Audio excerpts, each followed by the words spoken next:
اعوذ باللہ من الشیطان الرجیم بسم اللہ الرحمن الرحیم قاف والقرآن المجید۔ تو اس سے متعلق بہت سی بحثیں ہم کر چکے ہیں جمعرات کے سبق میں، اس کی ریکارڈنگ بھی موجود ہے، لیکن واٹس ایپ پر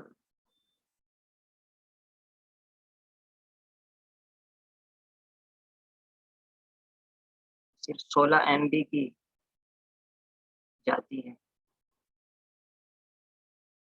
اور وہ 16 MB سے زیادہ ہو جاتی ہے، اس وجہ سے میں ریکارڈنگ بھیج بھی نہیں پایا۔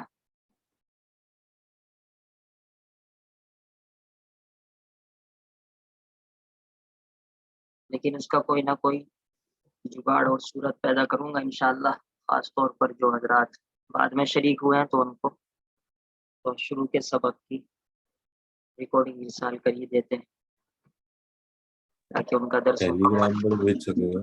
جی ٹیلی گرام پر بھیج سکیں گے؟ ہاں، ٹیلی گرام اصل میں یہ ہے کہ وہ لیپ ٹاپ میں ریکارڈنگ ہوتی ہے، لیپ ٹاپ میں واٹس ایپ تو چل جاتا ہے، معلوم نہیں ٹیلی گرام چلتا ہے نہیں چلتا، کیونکہ وہ محفوظ تو فی الحال زوم لیپ ٹاپ میں ہے۔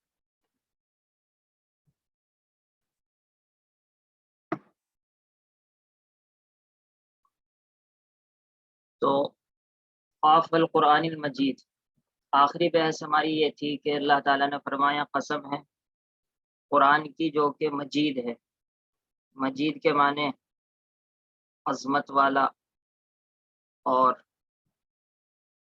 عزت والا،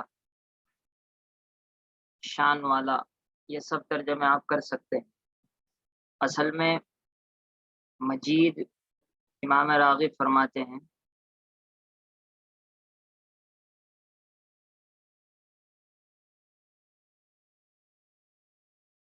مجید کہتے ہیں کہ شرافت اور بزرگی میں جو اعلیٰ مقام پر پہنچا ہو اس کو مجد کہتے ہیں، اور اسی سے مجید صیغہ نسبت ہے یعنی بزرگی والا۔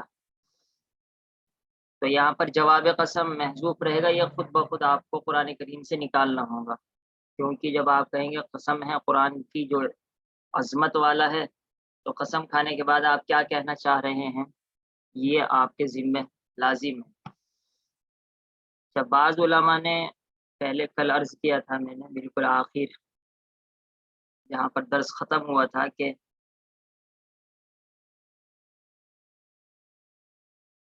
جواب قسم ایزام اتنا وکنہ ترابا ذالک رجم بعید کو قرار دیا ہے، بعض حضرات نے قد علمنا ما تنقص الارض منہم عندنا کتاب حفیظ کو قرار دیا ہے۔ تو ایسے موقع پر میں آپ سے یہ عرض کرتا ہوں کہ صرف اس پر اکتفا نہ کیا جائے کہ فلاں نے یہ کہا ہے فلاں نے یہ کہا ہے، بلکہ اس کی دلیل ہم جان سکے اور ایک تحقیق کی بنیاد پر ہم یہ کہیں کہ یہ جواب قسم کس طریقے سے ہو سکتا ہے۔ مثال کے طور پر قسم ہے قرآن مجید کی،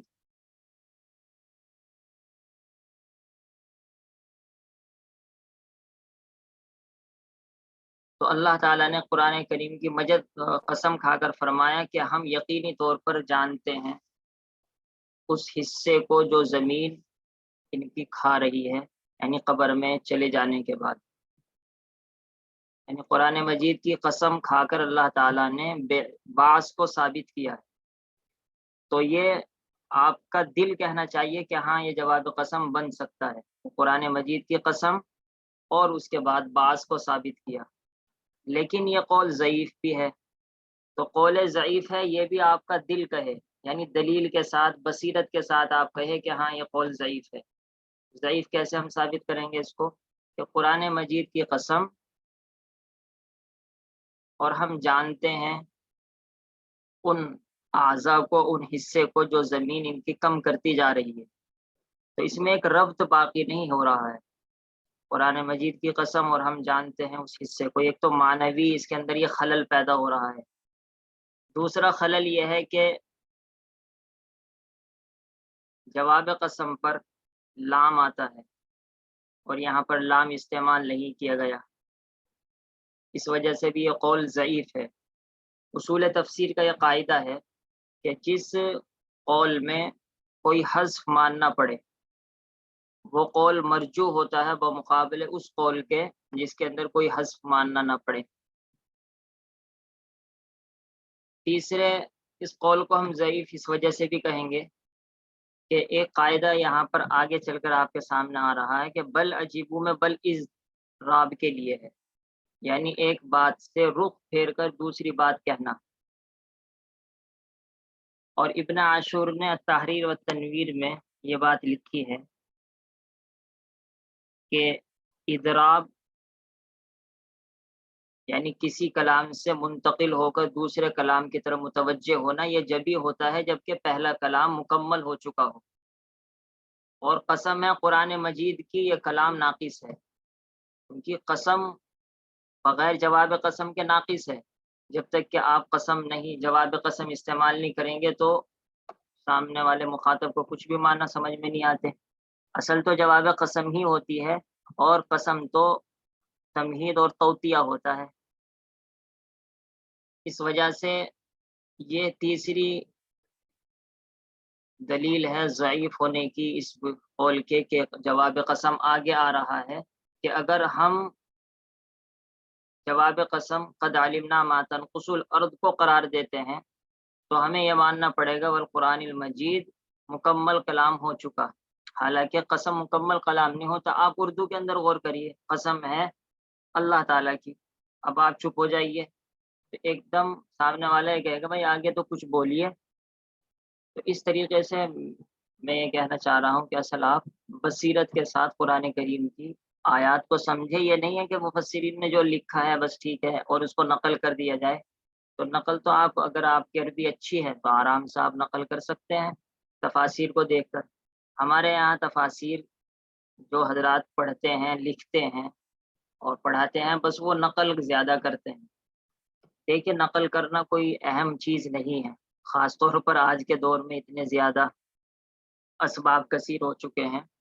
اصل جو کچھ ہمیں ناقص تجربہ ہے تفسیر کے معاملے میں، ایک تو بصیرت اور دلیل کی بنیاد پر ہم ہر قول کو سمجھیں، اور پھر کس قول کے اندر کیا وزن ہے، اس کی بنیاد کس قاعدے پر رکھی گئی ہے، یہ سمجھ میں آ جائے۔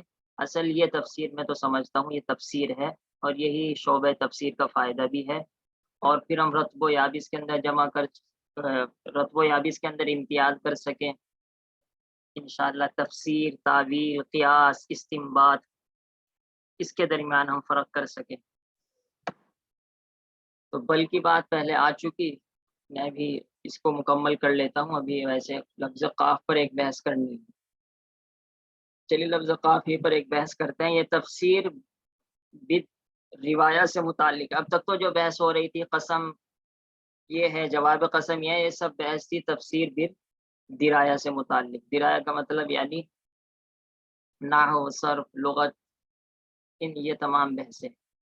اور روایہ کا مطلب یعنی جو مرفوعات، موقوفات، مقطوعات، یہ اسرائیلیات جو ہمارے سامنے نقل کی گئی، ہم عقل کی بنیاد پر نہیں کہہ رہے ہیں، بلکہ ہمارے سامنے باتیں آئی ہیں سند کے ساتھ یا بغیر سند کے نقل ہو کر، اس وجہ سے ہم آپ کے سامنے نقل کر رہے ہیں۔ تو قاف کے اندر راجح قول تو یہی ہے کہ یہ حرف مقطع ہے، لیکن اس میں عجیب عجیب اسرائیلیات نقل کی گئی ہے۔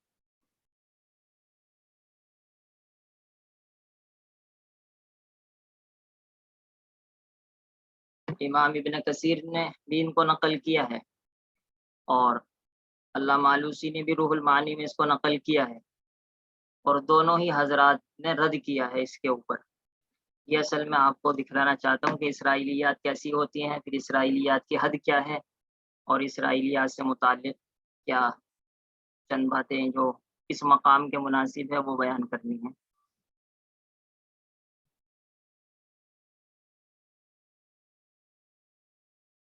یہ ہے واخرج ابن جریر، اس کو بڑا کر دیتا، واخرج ابن جریر وابن المنذر۔ ایک تو یہ آپ کو یاد ہونا چاہیے کہ ابن جریر یعنی تفسیر ابن جریر تبری یہ سب سے بڑا موسوعہ اور سب سے بڑی تفسیر کی کتاب ہے تفسیر بالروایہ میں. تقریباً اس تفسیر میں میرے خیال کے مطابق 30,000 سے زائد آثار منقول ہیں، یعنی 30,000 سے زائد صحابہ اور تابعین کی تفاسیر منقول ہیں. ابن المنذر یہ بھی تفسیر بالروایہ ہے، لیکن یہ ملتی نہیں ہے، یعنی نہ مطبوع ہے نہ ہمارے سامنے موجود ہے. مخطوطہ ہو تو کسی کے پاس ہو، لیکن یعنی معاصرین علماء نے یہ لکھا ہے تفسیر ابن المنذر ملی نہیں ہے. تفسیر ابن المنذر کو اگر آپ کو دیکھنا ہو یعنی اس کی روایات کو تو وہ در منصور میں مل جاتی ہے، لیکن در منصور میں بغیر سند کے ملے گی آپ کو، اور ابن المنذر نے سند کے ساتھ نقل کی ہے، یہ کمی رہ جاتی ہے. اگرچہ تمام تقریباً روایات مل جاتی ہیں در منصور میں، بس دو ہی تفاسیر ملتی ہیں، تفسیر ابن جریر جو روایات کے اعتبار سے ایک موسوعہ ہے، اور نمبر 2 تفسیر ابن ابی حاتم. تو اصل تو یہ عن ابن عباس قال خلق اللہ تعالی من وراء هذه الارض بحرا محیطا بها ومن وراء ذلك جبل يقال له قاف السماء الدنيا، کہ اللہ تعالی نے اس زمین سے ماورا ایک سمندر پیدا کیا جو زمین کو گھیرے ہوئے، اور اس سے بڑا ایک پہاڑ پیدا کیا جس کا نام قاف. یہ اثر نقل کیا ہے.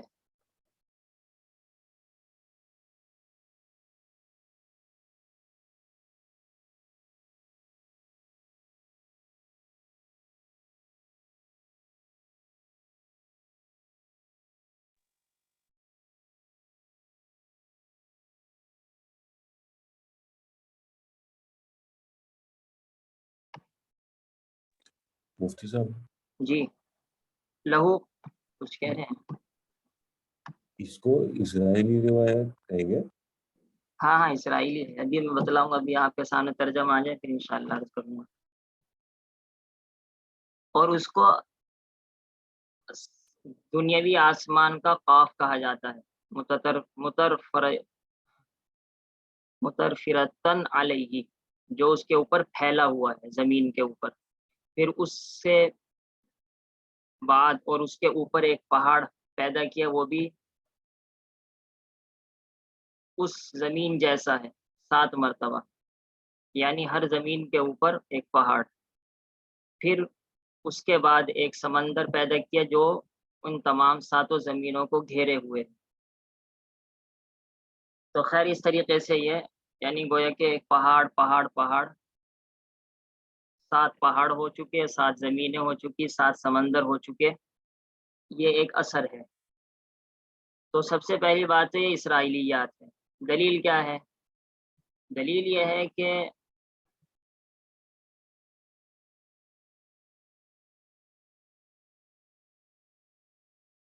یہ بات بغیر وحی کے معلوم نہیں ہو سکتی. یہ تو سب جانتے ہیں کہ بغیر وحی کے یہ بات معلوم نہیں ہو سکتی. اب 2 ہی صورتیں ہیں، یا تو آپ صلی اللہ تعالی علیہ وسلم نے فرمایا ہو یا کسی اور نبی نے فرمایا ہو. تو آپ صلی اللہ تعالی علیہ وسلم نے یہ نہیں فرمایا. کیوں نہیں فرمایا؟ یہ کہ یہ روایت ہمیں کسی بھی جگہ مرفوعا نقل نہیں ملی، یعنی آپ صلی اللہ تعالی علیہ وسلم کی طرف منسوب ہو کر. دوسری صورت پھر رہ جاتی ہے کہ یہ اسرائیلیات یعنی توریت، انجیل یا زبور سے نقل کی گئی ہے یہ بات، تو اس طریقے سے اس کا اسرائیلی ہونا متعین ہو گیا. یہاں پر ایک سوال یہ ہے کہ یہ تو عبداللہ ابن عباس نقل کر رہے ہیں، تو صحابی ہیں، اور یہ تو آپ صلی اللہ تعالی علیہ وسلم کی حدیث سے نقل کرتے ہیں، تو پھر آپ اس کو اسرائیلی کیسے کہہ رہے ہیں؟ تو اس کا جواب یہ ہے کہ صحابہ نے بھی اسرائیلیات نقل کی ہیں. یہ بات اصول تفسیر وغیرہ میں بالکل مسلم ہے کہ بہت سارے صحابہ، خاص طور پر عبداللہ ابن عباس اور عبداللہ ابن عمرو ابن العاص، ان 2 حضرات نے اسرائیلیات بہت نقل کی ہیں. تو اس وجہ سے ہم اس کو اسرائیلی کہیں گے، کیونکہ اس کا تعلق وحی سے ہے اور وحی دو ہی طریقے سے معلوم ہو سکتی ہے۔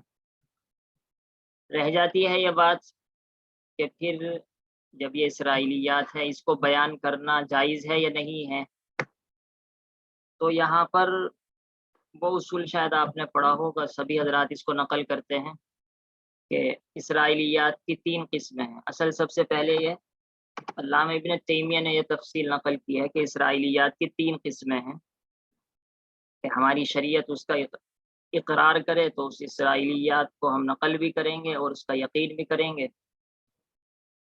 مثال کے طور پر پھر میں سوچ رہا ہوں اگر یہ اتنی لمبی بحثیں کی جائیں گی تو پھر تفسیر نہیں ہو پائیں گی، اس کو تو آپ اصول تفسیر کے لیے چھوڑ دیجئے۔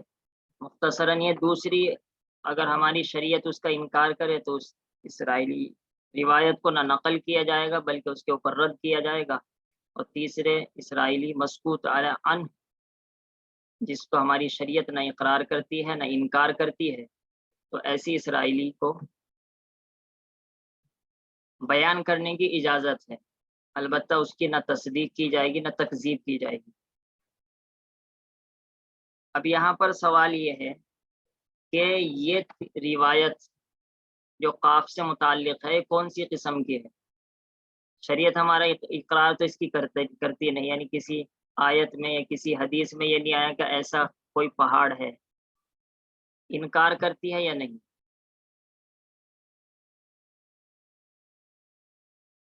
یہ بھی محل غور ہے۔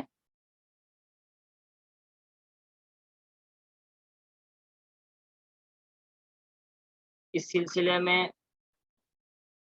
امام ابن کثیر نے اور علامہ آلوسی نے اس کو رد کیا ہے، اس اسرائیلی روایت کو، اور دلیل یہ پیش کی ہے علامہ آلوسی علیہ الرحمٰ نے کہ جو اسرائیلی عقل کے خلاف ہو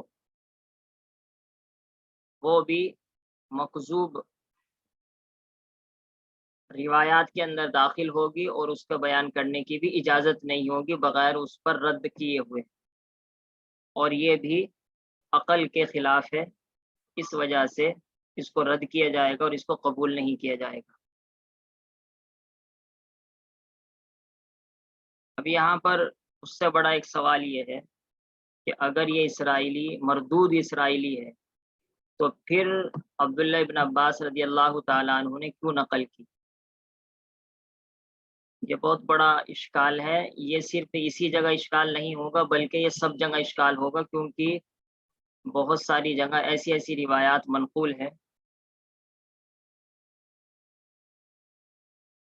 جو صحابہ ہی سے منقول ہیں لیکن وہ اتنی زیادہ شریعت کے متصادم ہیں کہ جن کے اوپر یقین ہرگز آدمی نہیں کر سکتا۔ تو علامہ آلوسی نے تو اس کا جواب یہ دیا ہے کہ اس کی سند پر کلام ہے، اس وجہ سے ہم اس کو یہ تسلیم نہیں کرتے کہ یقینی طور پر یہ صحابی نے بیان کی ہے۔ اور دوسرا جواب ایک اصولی ہے، جب آپ اسرائیلی روایات کی بحث پڑھیں گے اس کے سامنے یہ بات آ جائے گی وہاں پر کہ بعض مرتبہ صحابہ یا تابعین اسرائیلی روایات کو صرف نقل کرتے تھے، وہ جانتے تھے کہ یہ مردود روایت ہے لیکن صرف نقل اس وجہ سے کر دیا کرتے تھے تاکہ ان کے تلامذہ اور ان کے اصحاب یہ سمجھ لے کہ یہ اسرائیلی روایات ہے اور مردود روایت ہے۔ اس کا مردود ہونا وہ سمجھ جایا کرتے تھے قرائن کی بنیاد پر، دلائل کی بنیاد پر، یا بعض مرتبہ وہ اس کی صراحت کر دیا کرتے تھے لیکن یہ رد ہم تک نہیں پہنچا، بس روایت تو پہنچ گئی کہ عبداللہ ابن عباس رضی اللہ تعالیٰ عنہ نے یہ نقل کی لیکن ہمارے پاس وہ رد نہیں پہنچا، کیونکہ ظاہر سی بات ہے نقل کرنے والا بس روایت نقل کر دیتا ہے، زیادہ رد یا تائید یا انکار نقل نہیں کرتا۔ اس وجہ سے یہ روایات ہماری کتابوں کے اندر موجود تو ہیں لیکن رد وغیرہ موجود نہیں ہے۔ اب رد ہم کیسے کریں گے؟ ہمارے پاس اپنے اصول رہیں گے، قرآن و حدیث کے مسلمہ اصول، اور عقل سلیم بھی ایک مسلم اصول ہے، اس وجہ سے عقل سلیم کی بنیاد پر بھی اسرائیلی روایت کو رد کیا جائے گا اور اس کو بیان کرنے کی اجازت نہیں ہوگی، خاص طور پر عوام کے سامنے۔ یہ بہت تفصیلی روایت ہے تو ہم پڑھ نہیں سکتے، ورنہ تو اسی میں مسئلہ رہ جائے گا۔ تو خیر یہ اسرائیلی روایت سے متعلق کچھ آپ کے سامنے وضاحت آ گئی۔ امام ابن کثیر نے ایک اور عمدہ بات نقل کیا، وہ بیان کر دوں کیونکہ تفاسیر کی کتابوں میں اسرائیلیات تو بھری پڑی ہے۔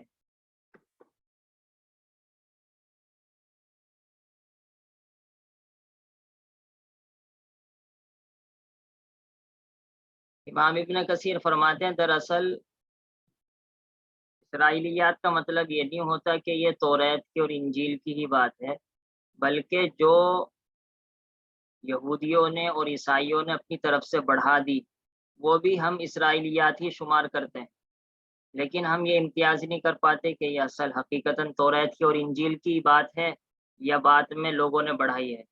تو ہم یقینی طور پر یہ بات کہہ سکتے ہیں کہ یہ بعد میں بڑھائی ہوئی بات ہے۔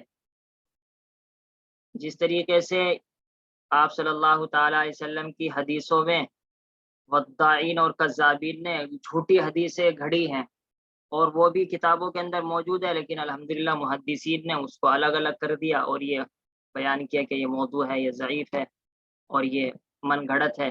تو اسی طریقے سے پہلی امت کے لوگوں میں بھی دوسرے لوگوں نے عجیب منکر جھوٹی روایات گھڑی ہیں اور وہ ان کی کتابوں کے اندر موجود رہی، لیکن ان کے اندر ایسے علماء پیدا نہیں ہوئے جو اس طریقے سے امتیاز کر سکے کہ کون سی توریت کی اصل روایت ہے، انجیل کی اصل روایت ہے اور کون سی بعد کے لوگوں کی داخل کی ہوئی اور مدسوس روایت ہے۔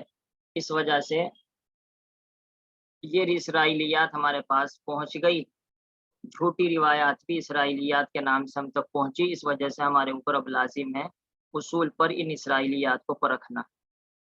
یہ امام ابن کثیر نے ایک اچھی بات اور عمدہ اصول نقل کیا ہے۔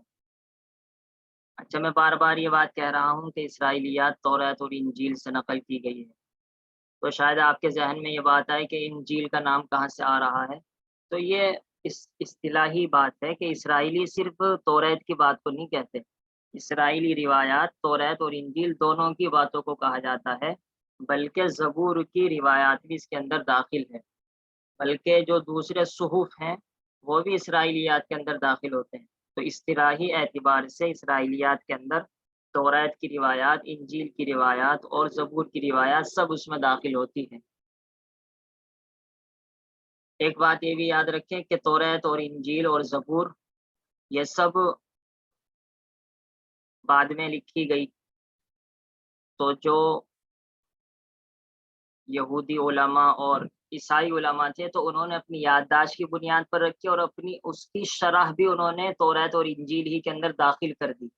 تو اس وجہ سے بھی اسرائیلیات پر اطمینان نہیں کیا جاتا، کیونکہ اس کے اندر شرح بھی داخل ہو گئی، یادداشت کی بنیاد پر لکھی گئی اور معلوم نہیں پھر اس کے اندر کیا کیا حذف و زیادتی ہوتی رہی۔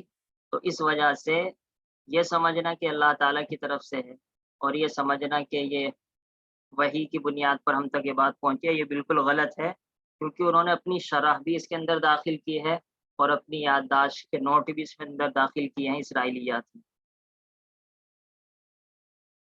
تو اسرائیلیات سے متعلق میں مختصر سی میں نے بات عرض کر دی، باقی مکمل تفسیر تو آپ باقاعدہ پوری کتابیں ہیں الاسرائیلیات فی التفسیر،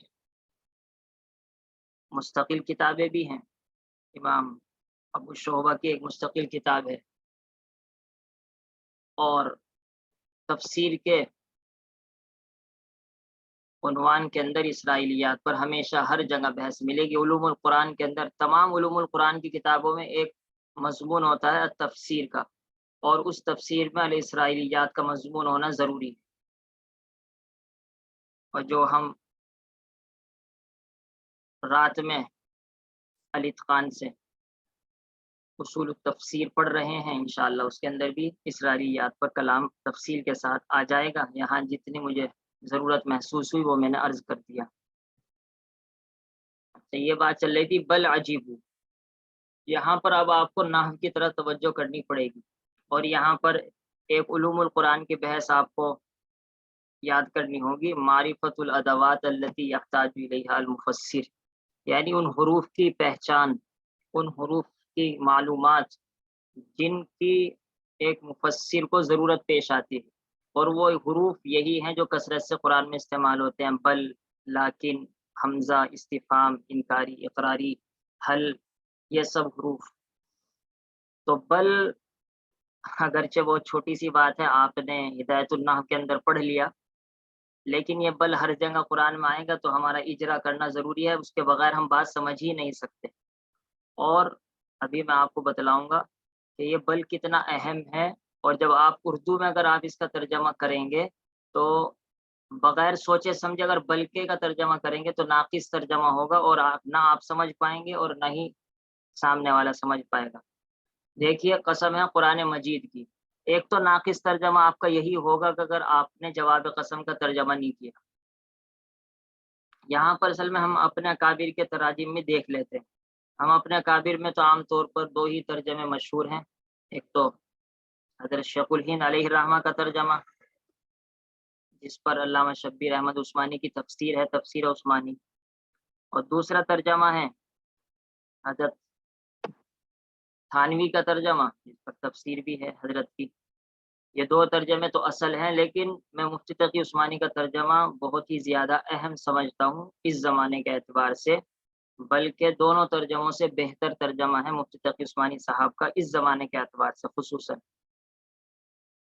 تو ان دونوں حضرات نے، یعنی حضرت تھانوی نے اور حضرت شیخ الہند نے جو اس کا ترجمہ کیا ہے، اس سے کھل کر بات سمجھ میں نہیں آتی، لیکن مفتی تقی صاحب نے جو ترجمہ کیا اس سے بات بہت ہی زیادہ کھل کر سامنے آ جاتی ہے۔ مثال کے طور پر میں ترجمہ نقل کر رہا ہوں آپ سے، شیئر بھی کر سکتا تھا اسکرین پر لیکن اس میں ٹائم لگے گا بھی، تو ابھی ویسے ہی سن لیجئے کہ قاف قرآن مجید کی قسم، تو یہاں پر یہ تو کمزوری رہی کہ جواب قسم ذکر نہیں کیا۔ جواب قسم یہ ہے کہ تم کو ضرور ضرور زندہ کیا جائے گا، دوبارہ زندہ کیا جائے گا۔ اب آپ ترجمہ کریں گے بلکہ ان لوگوں کو تعجب ہے۔ اب بلکہ ان لوگوں کو تعجب ہے، یہ اردو میں کوئی سمجھ نہیں پائے گا، کیونکہ بلکہ کا مطلب تو یہ ہے کہ کچھ اس سے پہلے ہونا تو چاہیے، تبھی تو بلکہ کی بات سمجھ میں آئے گی۔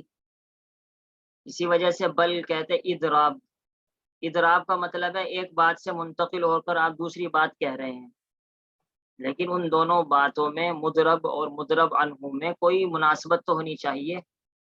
قسم ہے قرآن مجید کی، بلکہ ان لوگوں کو تعجب ہے۔ اگر آپ اردو میں یہ دو چار مرتبہ اپنے ذہن میں ترجمہ لوٹائیں گے تو آپ کے سمجھ میں نہیں آئے گا۔ اسی وجہ سے اس سے پہلے ایک کلام اردو کے اندر آپ کو محذوف ماننا پڑے گا، مفتی تقی صاحب نے تو نکالا ہے۔ ان کافروں نے پیغمبر کو کسی دلیل کی وجہ سے نہیں جھٹلایا، بلکہ ان کو تو صرف یہ تعجب ہو رہا ہے کہ انہی میں سے کیوں ایک آدمی ڈرانے والا آ گیا۔ اب دیکھیے، جب اس کلام کو آپ نکالیں گے تو خود بخود آپ کی سمجھ میں آ جائے گا کہ یہ ایک جو جملہ مفتی تقی صاحب نے نکالا ہے وہ کتنا زیادہ اہم ہے۔ سمجھ میں آیا ہے آپ کے؟ یہ نہیں آیا؟ مولانا عامر صاحب خاص طور پر، وہ کہاں ہے مولانا راشد صاحب؟ جی جی باقی حضرات تو نئے ہیں۔ تو یہ جی بل حضرت، کا ترجمہ بہت زیادہ اہم ہے۔ اسی کو علامہ آلوسی نے یہ بات کہا ہے کہ اس طریقے سے نقل کیا ہے کہ ہم نے قرآن کریم کو نازل کیا تاکہ آپ اس کے ذریعے سے لوگوں کو ڈرائیں، لیکن یہ لوگ ایمان نہیں لائے، بلکہ ان کو تعجب ہونے لگا۔ امام ابن کثیر نے بھی یہ نکالا ہے۔ اسی پر ہمارے استاد حضرت مولانا نعمت اللہ ادوی صاحب زیادہ زور دیا کرتے تھے کہ عربی کے اندر چند الفاظ ایسے ہوتے ہیں کہ اہل عرب خاص طور پر اس زمانے میں، جس زمانے میں قرآن کریم نازل ہوا، آرام سے سمجھ لیا کرتے تھے، جیسے بل اضراب، وہ خود بخود سمجھ جایا کرتے تھے کہ بل اضراب کا کیا مطلب ہے اور اس سے پہلے کیا کلام محذوف ہے اور اس کا ما قبل اور ما بعد سے کیا تعلق ہے۔ لیکن اس وقت اہل عرب بھی اور اہل اردو تو بالکل ہی نہیں سمجھتے کہ بل سے پہلے کیا بات ہونی چاہیے، اور خاص طور پر قرآن کریم میں آدمی کو اس طریقے سے اگر آزاد کر دیا جائے کہ تم سوچ لو، پھر تو قرآن کریم کا نعوذ باللہ الٹا سیدھا ترجمہ نکالا جائے گا۔ تو اس وجہ سے محترم مولانا نعمت اللہ اعظمی صاحب اس کو زور دیا کرتے تھے کہ اب یہ ذمہ داری ہے مترجم کی کہ وہ اس کی وضاحت کرے، اور فرمایا کرتے تھے اگر تم بس ایک جملہ بڑھا دو گے اس سے پہلے، قرآن کریم کی اس آیت کی مکمل وضاحت ہو جائے گی، جب آپ کو اتنی لمبی تفسیر کرنے کی ضرورت نہیں ہوگی۔ اب دیکھیے جیسے اللہ مالوسی فرما رہے ہیں کانہ قیل، یہ ایسا ہی ہے جیسے کہ کہا گیا کہ ہم نے قرآن کریم کو انا انزلناہ لتنذر بہ الناس فلم یؤمنوا بہ، کہ ہم نے قرآن کریم کو نازل کیا لیکن یہ لوگ ایمان نہیں لائے، بلکہ کہنے لگے، بلکہ تعجب کرنے لگے۔ تو یہ جملہ جب آپ پڑھا دیں گے تو بل کا ترجمہ سمجھ میں آ جائے گا۔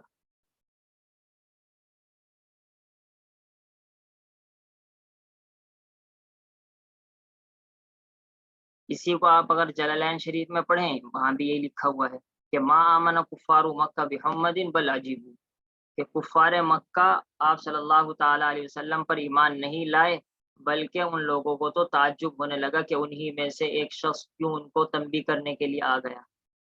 تو یہ سب حضرات نے جو بڑھایا ہے وہ اصل بل کی وجہ سے بڑھایا ہے کہ بل پہلے کسی نہ کسی ما قبل کے جملے سے اعراض کرے گا، تو وہ جملہ اردو میں آپ کو ظاہر کرنا پڑے گا ترجمے کے وقت، تبھی اس کا مطلب سمجھ میں آئے گا۔ اچھا موٹی سی بات یہ سمجھ لیجئے، بل کی ویسے تو 5 قسمیں ہیں۔ حضرت مولانا نعمت اللہ اعظمی صاحب نے اپنے ترجمے کے مقدمے میں یہ سب باتیں نقل کی ہیں، لیکن 2 قسم آپ نے سب جگہ پڑھی ہوگی، بل انتقال، بل انتقالیہ، بل ابطالیہ۔ انتقالیہ کا مطلب یہ ہوتا ہے کہ ایک کلام سے منتقل ہو کر دوسرا کلام نقل کرنا، لیکن پہلا کلام بھی صحیح دوسرا کلام بھی صحیح، بس انتقال کی یہ پہچان ہے، پہلا کلام بھی صحیح دوسرا بھی صحیح۔ تو یہاں پر جو مضرب عنہ کلام ہے بل قرآن المجید نہیں ہے کہ قرآن مجید کی قسم، بلکہ ان لوگوں کو تعجب ہے۔ تو یہ تو بہت عجیب سی بات ہو جائے گی، قرآن مجید کی قسم بلکہ ان کو تعجب ہے، یہ نہیں، قرآن مجید کی قسم تم کو ضرور بھی ضرور دوبارہ زندہ کیا جائے گا، اور یہ لوگ نبی پر ایمان نہیں لائے بلکہ ان کو تو تعجب ہونے لگا۔ تو یہ لوگ ما آمنو بمحمد صلی اللہ علیہ وسلم، یہ اصل منتقل عنہ کلام ہے، یعنی جس سے اضراب کیا جا رہا، جس سے انتقال کیا جا رہا، اور دونوں کلام صحیح ہیں۔ پہلا کلام کہ یہ لوگ نبی پر ایمان نہیں لائے، یہ بھی بات ٹھیک ہے، اور دوسرا کلام کہ ان لوگوں کو تعجب ہو رہا ہے، یہ بھی بالکل ٹھیک ہے۔ اور دوسرا ہوتا ہے بل ابطال کے لیے، یعنی پہلا کلام کو رد کر دیا جائے اور دوسرا کلام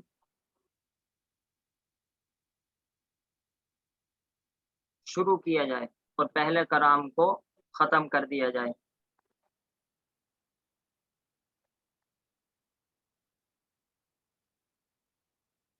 وقت بھی مکمل ہونے والا ہے۔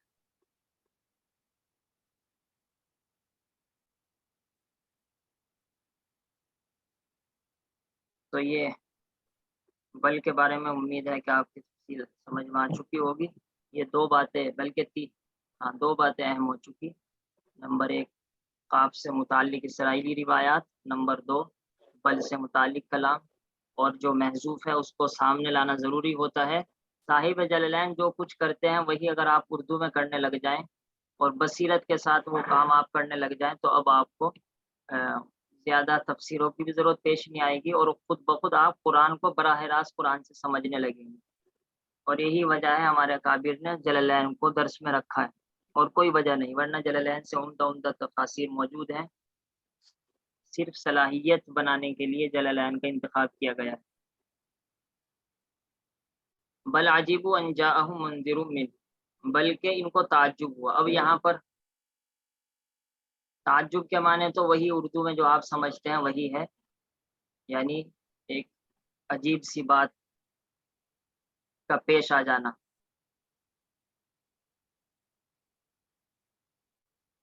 علامہ آلوسی نے ان سے پہلے لام کو مقدر مانا ہے کہ ان کو تعجب ہے اس وجہ سے کہ ان کے پاس ایک ڈرانے والا آیا ہے۔ اب یہاں پر ایک سوال یہ ہوگا آپ کو اگر نام سے مناسبت ہوگی کہ عجیبو فعل فاعل ہے، اس کے اندر ضمیر فاعل ہے، تو ضمیر کا مرجع پہلے موجود نہیں، حالانکہ قاعدہ یہ ہے کہ ضمیر کا مرجع پہلے ہونا ضروری ہے۔ تو اس کا جواب یہ ہے کہ ضمیر کا مرجع پہلے ہونا جب ضروری ہے جبکہ مخاطب اس کو نہیں سمجھے گا، اور جہاں مخاطب خود بخود سمجھ جائے گا تو وہاں پر ضمیر کا مرجع پہلے ہونا ضروری نہیں بلکہ ذہن میں ہونا کافی ہے۔ یہاں پر علوم القرآن کی ایک بحث آئے گی جس کو علامہ سیوطی نے وہ تفصیل سے نقل کیا، معرفت القواعد التي تحتاج الیہ المفسر، یحتاج الیہ المفسر، ان قواعد کا جاننا جن کی مفسر کو ضرورت پڑتی ہے، اس میں ایک ضمیر کا مسئلہ بھی آئے گا۔